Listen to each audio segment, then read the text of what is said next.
नमस्कार। आज हाम्रो परम्परागत थालको बारेमा अलि फरक तरिकाले कुरा गरौँ न है। त्यो भातको डाँडोलाई कसरी स्वास्थ्यको जग बनाउन सकिन्छ। आउनुहोस् यो यात्रामा सँगै लागौं। सोचौं त हाम्रो थालमा के छ? भातको पहाड मात्रै हो कि स्वास्थ्यको बलियो आधार पनि? यो एउटा यस्तो प्रश्न हो जसले हामी सबैलाई आफ्नो दैनिक खानाको बानीबारे सोच्न बाध्य बनाउँछ। हो नि, हामी मध्ये धेरैको बानी नै यस्तै छ, थालमा टन्न भात हाल्ने। अब यसलाई गल्ती नै त नभनौं, यो त वर्षौंदेखि चल्दै आएको हाम्रो चलन जस्तै भइसक्यो। तर एकछिन सोचौं त, के यो बानी हाम्रो स्वास्थ्यको लागि साँच्चै ठिक होला? ल अब कुरा गरौँ यो किन यति महत्त्वपूर्ण छ भन्ने बारेमा। हाम्रो यो वर्षौंदेखिको खाने बानीले थाहै नपाई हाम्रो शरीरमा के कस्ता असरहरू पारिरहेको होला।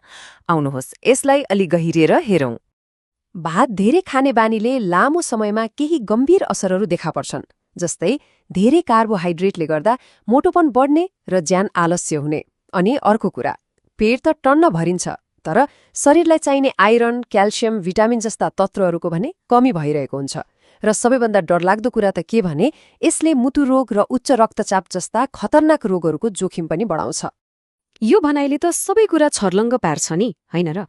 पेट भरिन्छ तर शरीरभित्र आइरन, क्याल्सियम र भिटामिनको कमी रहन्छ। मतलब पेट भर्नु र शरीरलाई पोषण दिनु भनेको त आकाश पातालको फरक रहेछ।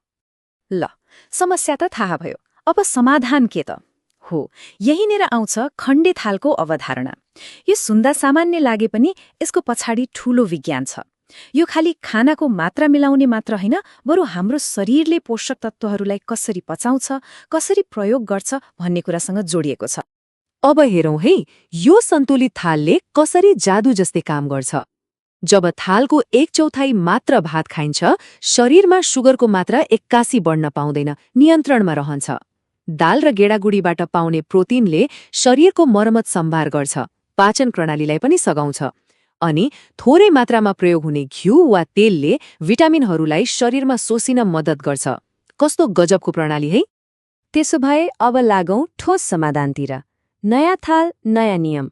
यो हाम्रो खाने तरिकालाई नै बदल्ने एउटा एकदमै सजिलो र व्यावहारिक तरिका हो। यो खण्डे थालको नियम एकदमै सजिलो छ। आफ्नो थाललाई 4 भागमा बाँडेको कल्पना गरौँ।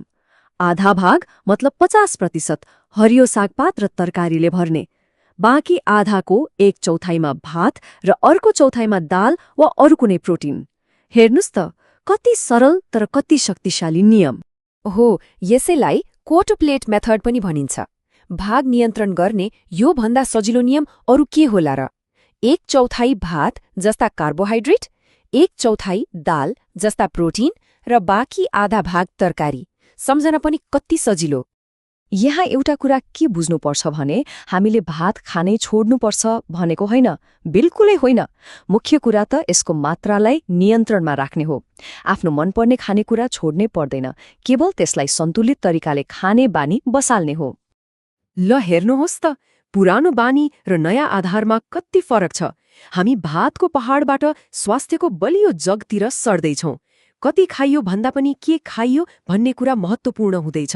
र जे पायो त्यही खाने होइन, बरु सोचेर बुझेर आफ्नो शरीरको लागि सही के हो भनेर छनौट गर्ने बानी बसाल्दैछौं। त्यसो भए अब के गर्ने त? आउनुहोस् न, आजैदेखि यो बानी बदल्ने एउटा अठोट गरौँ। यो खण्डे थालको तरिकाले हामीलाई एउटै कुरा सिकाउँछ, खाना धेरै होइन, ठिक मात्रामा खानुपर्छ।